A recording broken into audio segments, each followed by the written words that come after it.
hello, thanks for joining us for this very special video panel summit, which is part of our NME and Squarespace Presents ReBuild music project. Launched last year, this was a campaign to find 10 different projects that were looking to rebuild the music business from the grassroots level and make it fairer, better, more diverse, more fun than it ever has been before. So we have two of the winners of that project and two professionals from the world of music. I'm going to ask you to introduce yourselves. Start with you, Shannon, please. So I work at the Close Encounter Club. We're predominantly a live music session channel, but we've been making the venture into promoting our own live shows as well. So you do shows that so they're online sometimes, and there's kind of music video influences. You've also branched out into real life, but your shows are predominantly set where? They're set in space. Space, and that's why they're Close Encounter Clubs. There's aliens, there's neon, and it's probably the most fun you can have off the planet. Definitely. Yeah. Marcus, can you tell me about what you do? So On the House is a community music reviewing website, which basically just means we get people from the music industry to review local artists, and we use that as a way to promote our events and promote releases through the record label and all of the other little arms and legs that On the House has. And then for this project particularly, we're working on our sustainable events model, which is based on paid monthly for a Patreon subscription fee, everything from £2 up to £10. People get rewards, they get free gig tickets, and in return that creates a budget for us to use to host local events where we can put on a grassroots act and not have to freak out a venue that they're going to lose a load of money on a show. And yeah. So it's a subscriber club for live music with goodies. And what's not to newsletters love? and everything that I can give away, and free drinks if people are lucky enough to come down. Lenny, can you tell us about System Midnight? So it's a former shop, it's a label, it's a collective, and it's an aim to open a fantastic future music venue space, correct? Yeah, so we're a female-led community benefit society, which is a type of not-for-profit organisation that is owned and democratically controlled by its members.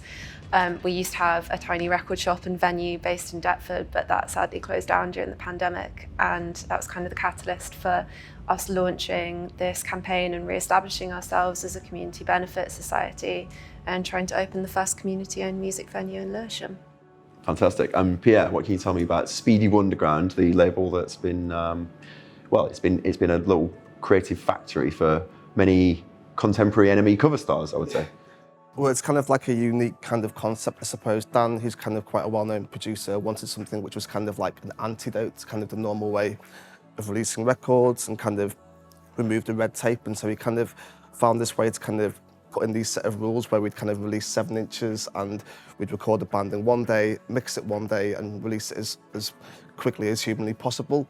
And now that's extended to kind of like EPs and album releases, but a lot of it's now young bands and new bands using it as a launch pad to kind of get wider recognition, basically. So, yeah. You've worked in the music industry a long time. I think what's really interesting here is people finding a space in the industry where they kind of have an idea and just go out and do it. And it feels like that a lot of the structures that have been challenged over the last couple of years for many reasons, not just because the industry was struggling in some ways before, but the pandemic obviously just turned everything on its head. Do you think that this is like a really fertile time for people to come through who have a new idea? What the pandemic's shown and COVID has shown is that the relationship between like promoters, venues, video companies, record shops, it's really important. It's all kind of like one chain, and if one of those kinks kind of falls through, then it affects everybody else. So I think it is a fertile time, but each part of it is important. It has to kind of build together. So we have a venue that isn't, well, it's a club production company that isn't really a venue. You can pack it all away. It can pop up in different places. Technically, it's in space. Yeah. You are trying to kind of take the funding away from every other part of the music industry. Have you guys met some resistance? I have, in the sense of promoters thinking I'm trying to take their job.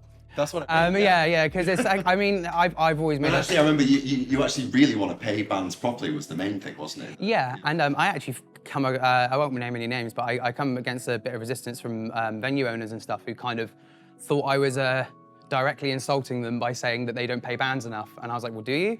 And the answer was no. But I think at the same time, we need to be working towards structures in the industry that do pay people fairly. I think like we can all acknowledge that 100 quid for a gig for a 5-piece band is not fair pay for the work that they put in. And this was a big motivator for you, wasn't it? I think this, and I would say for most of the people that ended up in the ReBuild music thing, it was fairness seems to be so important to people. And I also think the really interesting thing here is like, we're all connected to the world, aren't we? And that's the whole thing. But everyone's projects are really rooted in community. It's possibly the one positive of pandemic that we've got local scenes happening again, and people are looking to make things happen in their local areas. So it can be quite, not condescending, but derogatory to refer to something as like having a scene, because I think that implies that it's only a scene when kind of like a spotlight's shone on it, do you know what I mean? Places are artistic or have been artistic all the time. Like, you know, all these places in South London that for the last 10 years now being described as the windmill scene or the Deptford scene, it's always been there. It's just because people are paying attention, do you know what I mean?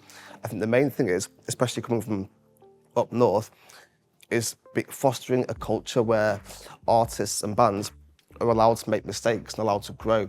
And when I used to play in bands in Manchester, we used to come down to London and you'd be scared of playing in London because it'd be like, well, you have one chance and then that's it, do you know what I mean? It's like, well, that isn't a way to kind of foster an artistic community. That's why places like the Windmill are so important, when bands like Black Midi, like Shame, can start there when they're like 14, 15 and like just learn how to do it, do you know what I mean? Just learn, make mistakes and be in an environment where you're not going to kind of be written off, which is why places like this and things that everyone's doing are so important, I think. Yeah, I'd echo that. I think the local scenes have always been happening. They've always been there.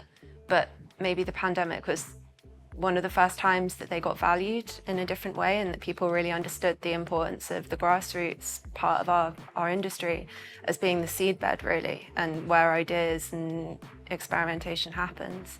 I suppose one benefit probably of there being fewer things happening in the real world was more of a chance to work on your digital presences. How important is that digital space as something that you own yourself in what you do? And would you say that's kind of increased in importance? Yeah, I think it's invaluable, especially when our output is video, predominantly, especially during that time. It's the only way people were accessing our content.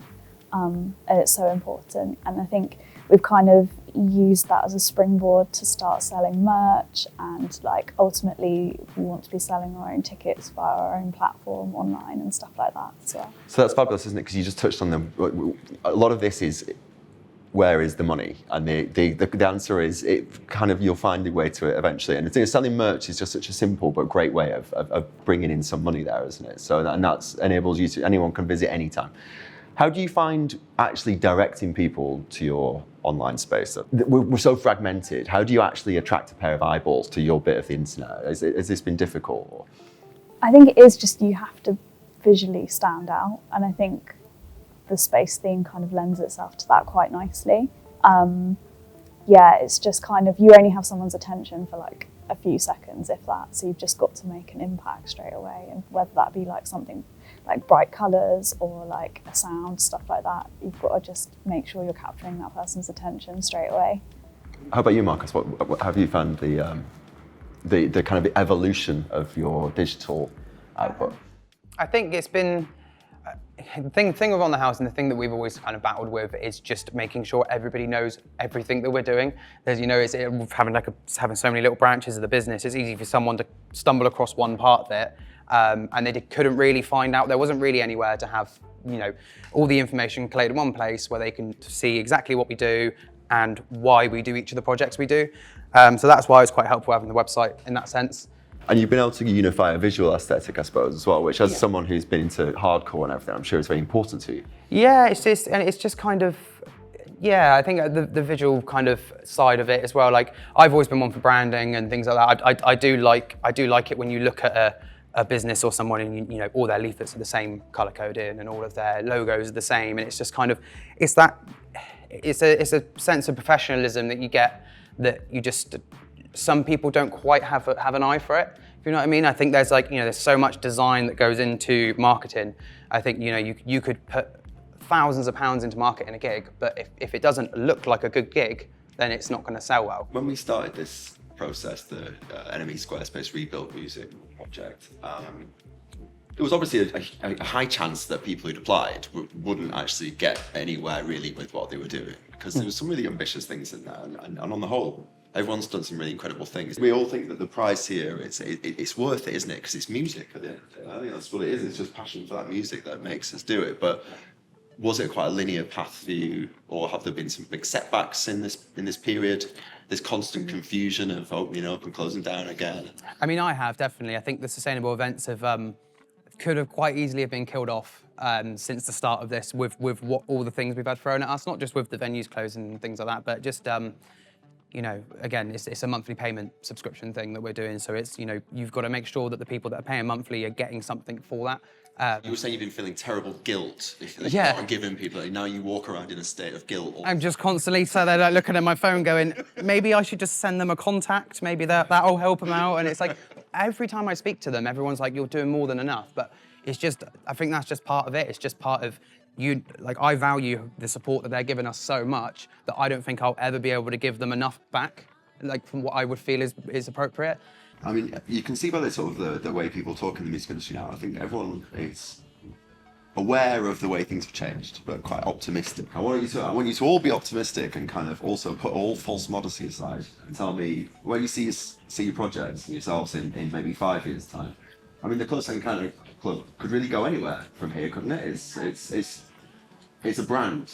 Yeah, I think that's the kind of thing I've been really focusing on building, is kind of the brand around it. Like, we've got our merch, we give out t-shirts to everyone that comes and plays a session, and now it's quite cool seeing bands like the Mysterines going on their debut album tour, and like the guitarist is wearing our t-shirt. It's little things like that. It's quite funny.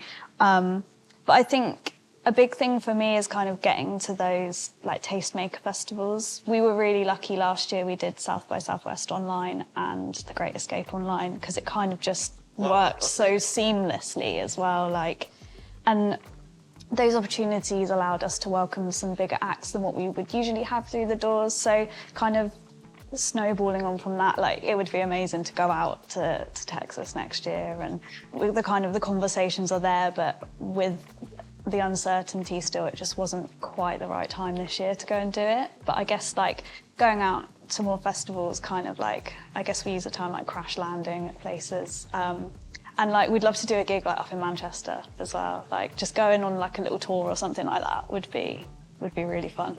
And then you mentioned the working with bigger artists. Do you see this as something where you'd like to plug into like a huge artist to an event sometime in the future? I think so. I think it's always good to kind of broaden your horizons like that, but I think the heart of what we do is that curation of new music. Like, myself and Joey and Dan, we're big new music fans, so like a lot of the fun element of it for us, I mean, it's all fun, but like a big part of it is kind of like, we'll come in and be like, oh, have you listened to this band? They're really good. We should get them in and work with them. And then kind of like just watching them grow from that. It's a bit of a calling, that, isn't it? That addiction to new music, I think. I also hope that there'll be kind of a ripple effect from this that goes all the way to, you know, we've all been to festivals and stood for 3 hours in a queue for a toilet and thought, wow, this is awful. You know, maybe, you know, at the level you're doing it, starting something on a kind of a nicer, more inclusive basis where people aren't treated like cattle. You know, it can only really have a good effect on the people who are taking the piss a bit further down the line, can't it? Yeah, totally. I think people want to feel ownership over experiences. They want to feel like they belong. I think people feel that in, you know, the best kind of venues anyway. But, you know, these venues are what they are because of the community around them. So that community should have the power, and they should have the voice and, you know, the say on the direction of these spaces. I think that's the most important thing, is that recognition of the commitment to the community that makes you what you are. I should point out, this place isn't falling down, it's an artistic effect. You can get the plaster of it.